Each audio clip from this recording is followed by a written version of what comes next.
Hey guys, thanks again for joining us for another episode of Kyd Magazine's Fashion Essentials. My name is Kerby and I am elated that you joined us today as we interview a young man who hails from south of Trinidad and Tobago. You know that song, South Man? Well, you guys will get to meet a South Man today. His name is Kyd Nelson of Awujo Studio. Kyd?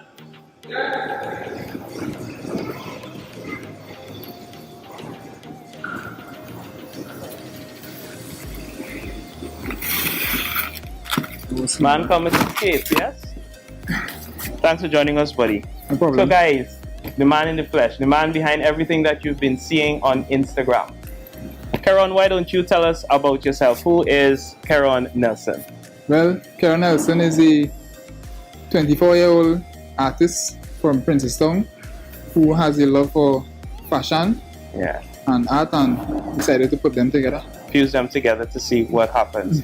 And when you fuse those two things together, you came up with Awujo Designs. How did you come up with the name Awujo? Awujo? Okay, so in terms of fashion, I specifically like streetwear. Yes. And on streetwear pages online, you often see tees with the word society. Like, is a word that's always close to streetwear. Yes. So I like it, right? Okay. And when I was creating my brand, the focus would be streetwear. Right. So I wanted to have that included. Right. But the name was already taken. Okay. So when I went to register the name, I couldn't use it. I had to change it. So find another one. Then I got the idea to translate it to another language, and I chose an African language, which was Yoruba. Oh, so that's how you get the term Awujo. Because the first time I saw the name, I was like, how do you pronounce this boy? Awu. And I was like, you know what? When I meet Kyd, he's gonna tell me how to pronounce that name. So when you started off designing, what did you start off with? Was designing like, were you always going to be a designer, or did you do something before designing? Well, I just had a love for clothes and shoes growing up.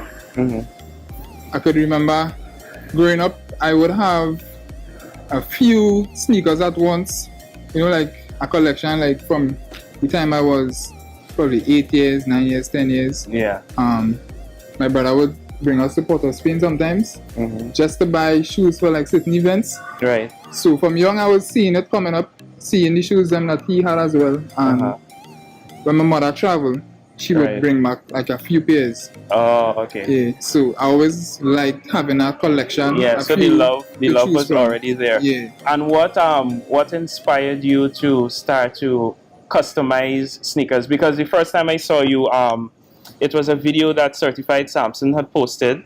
You had done some work for him, and I was blown away. I'm like, this is being done here in Trinidad, and this guy is so young. And the thing, guys, when you see his work, which we will post up, it is amazing. You would think that it actually came from a factory and not somebody, you know, sat down and like, the detailing on it is impeccable. Perfect. I can't wait to get mine, but the thing is, I'm trying to figure out what I want to be on mine. But how did you come about saying, okay, I want to put customized sneakers and clothing and stuff like that?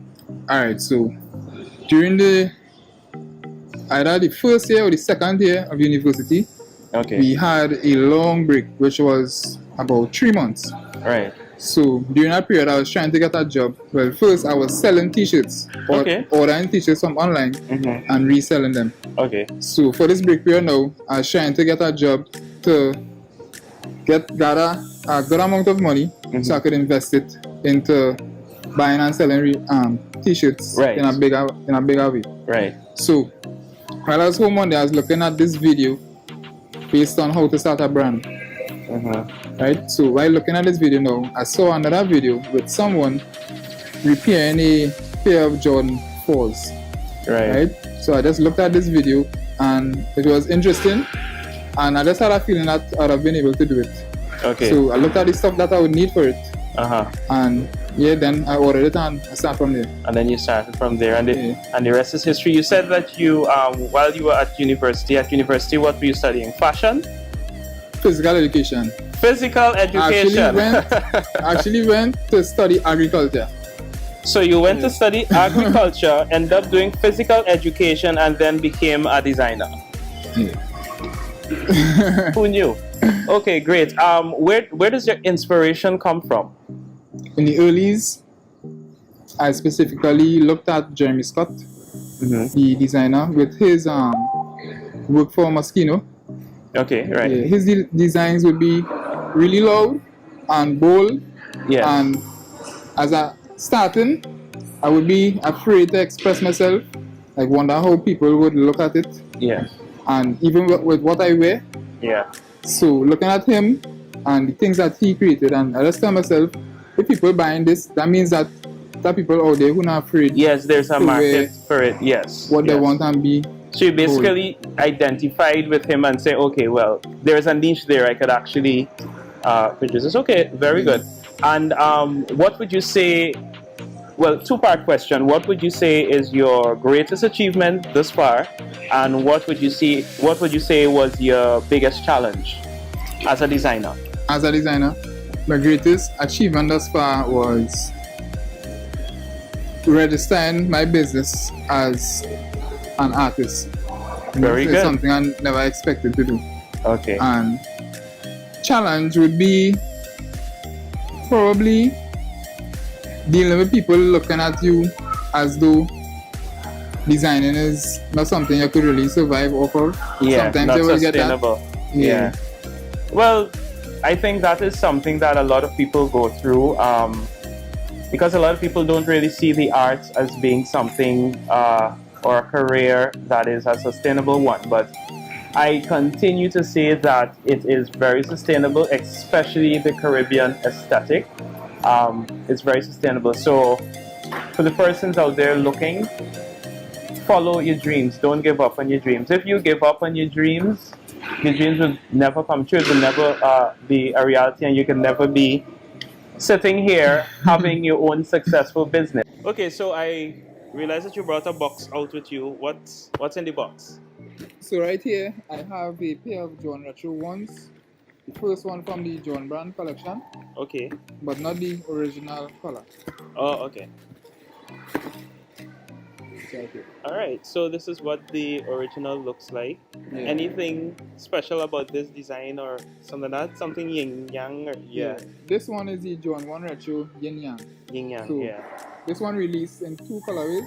Okay. So there's this white one with the black swoosh, and there's the black one with the white swoosh. Okay. To symbolize the yin yang symbol. Yin yang, right. Okay, cool. So I'm going to hold the original, and we're going to now see the customized version. Oh wow. This one right here is my version of, well, not exactly my version of the yin yang, but what I took the yin yang and turned it into. Right, customizing it. Really good. And guys, look, even at the back, everything is detailed and very precise. Wow. Even the sign, it's bigger and more noticeable. Yeah, so on this one I completely removed the original sign and remade some larger signs, so it would be a little more bold on the side of the sneaker. Oh, right. Okay, cool. And this would remain on it. I could recall that I was going through your social media and I saw that you have some that could actually detach and go back. Yeah. So on those I would remove the original sign, measure it, place Velcro, and then I would be able to interchange the signs. Oh, okay, nice, guys. It looks like two completely different things, huh? Nice. And this is like a little detailing touch. Yes. Oh. So I recently got the idea from this. When I went to the art store, I would look at the little items that they have and think about ways I could include it in my designs. Right. So I saw this twine, and I had the idea to do this colorway but include some tan in it. So that's why I took the twine. Oh, okay, right. The tan. Very nice. Really good. Really good. Nice. So let's say there's somebody there that is looking at this and they're like, hey, this is really cool. I can really relate to this. And they need a little bit of motivation. What would you say to that person? I would say start simple. You don't need a whole bunch of resources. Five different colors to work. Right. A sneaker to work on and some paintbrushes and just give it a try. Yeah. A word to the wise. Guys, I definitely I still can't get over it. I still can't. It is like very neat. I am trying to find the fault and I can't. I really can't. This even looks cleaner than the original. So for persons who would like to follow you, how do they follow you on social media? What's your social media handles? On Instagram, you can find me on Rockboy. That's the name that everyone knows me as now. Rockboy. Yeah. So that's ROCCBOYYY.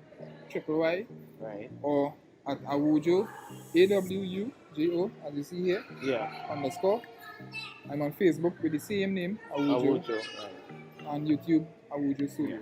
Yeah. And guys, it's gonna be, it's supposed to be on the screen now. Keone's gonna make sure that it's on the screen. Guys, please be sure to follow Keron's social media pages. Ask him any question. If is there a limit to what you can produce or can't produce, or it's anything? Depending on the materials of the sneaker I have to work with, I would sometimes not take the request because I wouldn't be able to do something that they could really wear and enjoy. Yes. So I wouldn't bother to take it from the customer. Okay, cool. So just call him, have a consultation. The consultations are free, but please serious inquiries only. We're not calling to old talk. Call, get to know the brand, get to know him, and get to experience his work. All right, guys. Thank you for joining us, and we're going to now look at some of his work.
And with that, guys, we've come to the end of another episode of Kyd Magazine's Fashion Essentials, Season 2. If you would have missed any of our previous episodes, be sure to check out our YouTube channel right here, and you can see the previous episodes, or you can go to One Caribbean Network every Wednesday at 4 p.m.